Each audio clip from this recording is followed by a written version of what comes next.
Babala po ng Department of Health agad magpakonsulta sa Public Health Center kapag nilagnat 7 araw matapos lumusong sa baha. Ito po ay malaman kung tinamaan po kayo ng leptospirosis at malapatan agad ng lunas. Balita hatid ni Jam Sasante.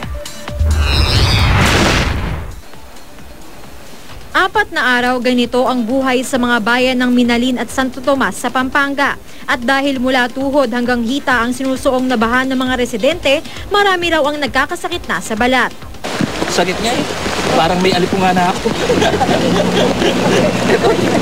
Simple ang tip ng Health Department laban sa alipunga.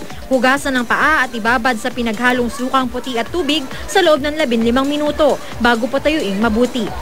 Bukod sa alipunga, pwede ring magka-leptospirosis kapag sumuong sa baha na kontaminado rin ng ihi ng daga. At hindi lang yung mga nasa baha, kahit yung mga dagang bukid na hinuhuli ng ilan para makain, pwedeng magdulot niyan. Pinangangambahan tuloy na madagdagan pa ang mahigit 800 kaso ng leptospirosis na naitala ngayong taon bago pa man humagupit ang habagat. 61 rito ang namatay.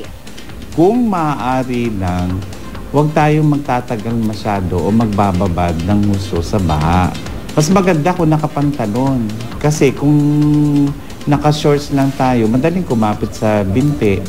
At kung lumalangoy-langoy kayo, pwedeng pumasok yan sa mata o sa bibig natin. Magkakaroon pa rin tayong leptospirosis.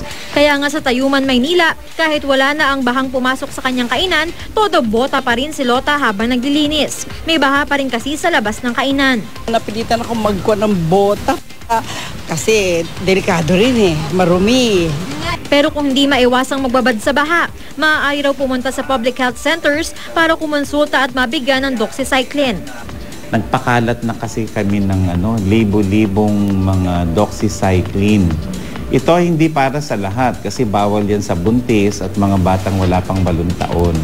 At depende kung paano kang lumusong sa baha. Pero dahil posible pa rin magka-leptospirosis ang mga uminom ng gamot, mainam daw magpatingin sa doktor ang mga lalagnatin 7 araw matapos sumuong sa baha. Bukod sa leptospirosis at alipunga, kasama rin sa karaniwang sakit tuwing tag-ulan ng ubot-sipon, diarrhea at mga sakit galing sa lamok tulad ng dengue at chikungunya. Mahalagang alagaan ang kalusugan anuman ang panahon. Jam Sasante, GMA News.